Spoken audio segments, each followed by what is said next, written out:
Over the last 50 years, there's been a massive increase in worker productivity as a result of technology, right? Everyone agrees with that. And I don't know exactly what it is, but the worker today is producing a lot more than the worker 50 years ago doing something similar. Is the worker today, in real inflation accounted for dollars, making more money than that worker 50 years ago?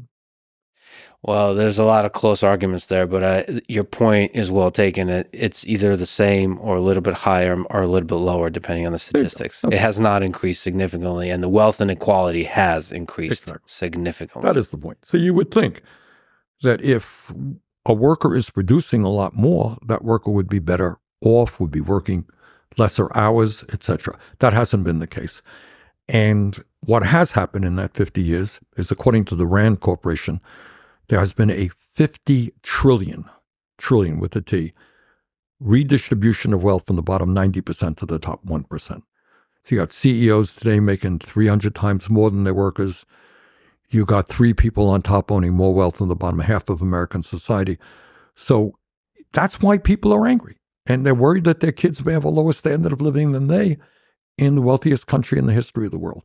So there's a lot of anger out there, and I think we tap some of that anger in a constructive way, essentially saying, you know what?